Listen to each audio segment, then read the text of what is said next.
Thank you, Mr. Chairman. Mr. Roth, did the government tell you that the Biden laptop story was fake? No, sir, they did not. Did they tell you it was hacked? No, sir, they did not. On October 14, 2020, Twitter blocks the New York Post story on the Hunter Biden, the New York Post story on Hunter Biden and suspends their account. The night before, FBI Special Agent Elvis Chan sends you an email. The email says this: heads up, I will be sending a teleporter link for you to download 10 documents. It's not spam. Please confirm receipt when you get it. 2 minutes later, 6:24 p.m., you respond back, received and downloaded, thanks. What were those 10 documents? Twitter didn't give me access to my laptop, but Special Agent Chan has said publicly, and the FBI has confirmed that those documents did not relate to Hunter Biden, and that's my recollection of them. What did they relate to? My interactions with Agent Chan and with the FBI almost entirely focused on what the FBI called malign foreign interference, things like Russian troll farms and Iranian involvement in the elections, not on any type of domestic Any of the activity. information on there classified? No, sir, I do not hold a security clearance, and so I would not have received any classified information. Who does hold a security clearance? I'll just go to the second email here. I'm just curious about this. What I propose is that 30 days out from the election, this is another email to you from Mr. Chan. 30 days, we get temporary clearances. You pick who they are. Who were the people at Twitter who had a security clearance? To be honest, sir, I'm not sure, and we never ultimately followed through on this plan to get temporary clearances. Did anyone at Twitter have a security clearance? It's my understanding that at least some current or former employees did hold clearances, but I wasn't certain about that. Ms. Gaddy, do you know if anyone took up Mr. Chan's offer to hand out security clearances 30 days before the 2020 election? Not that I'm aware. So we don't know how many people had security clearances. Twitter, do we know? Mr. Baker, Mr. Gaddy, Ms. Gaddy, anyone know how many people at Twitter had a security clearance in the 30 days prior to the election? I don't know the answer to that question, Ms. sir. Gaddy? I do not know. Mr. Roth, you don't know? No, sir. Well, how about the last one? Ms. Navaroli, do you know? No. I mean, it seemed like the offer was to sort of just hand them out like candy. I just wondered who had them. No one knows? Okay. So the FBI didn't tell you that it was fake, didn't tell you that it was hacked. And Mr. Roth, did the story violate your policies?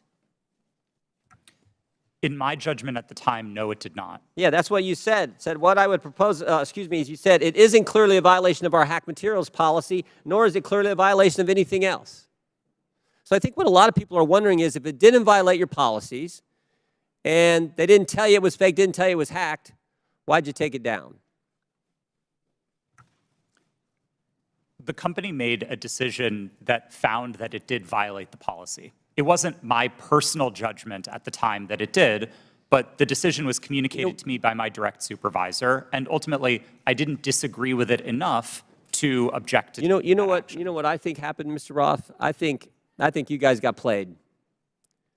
I think you guys wanted to take it deep down. We saw what the chairman put up where you said, everyone in the White House is a fascist. I think you guys wanted it to be taken down. I think you meet with these guys every week. We know that's been established in the Twitter files. You had weekly meetings with Mr. Chan in the run-up to the election. They send you all kinds of emails. They send you documents on the super secret James Bond teleporter. You get information on that. I think you guys wanted to take it down. I think you guys got played by the FBI. And that's the scary part. Because we had 50, this to me is the real takeaway. 51 former intelligence officials 5 days after you guys take down the Hunter Biden story and block the New York Post account. 5 days later, 51 former intel officials send a letter and they say, the Hunter Biden story has all the classic earmarks of a Russian information operation. The information operation was run on you guys. And then by extension, run on the American people. And that's the concern. And to Mr. Raskin's point that you guys aren't bound by the First Amendment because you're a private company, okay, maybe so. But your terms of service don't have to comply with the First Amendment. Would that be right, Mr. Roth? They don't have to. You've said that as much in your testimony. My understanding of the First Amendment is that it protects people and businesses from government, not Understand informs how the... in your terms of service. So here's what I want to know. Here's what I want to know. Is this a violation of the First Amendment when the government, Mr. Chan again, sending you an email saying, we think these accounts need to be looked at because they violate your terms of service? That's a different standard. So you got the government saying your terms of service, which don't have to comply with the First Amendment, but the government saying we don't think these accounts comply with your terms of service, please take them down. You see a problem there, Mr. Roth? Mr. Chairman, I'm seeing a flashing red light. I'm happy to answer the question.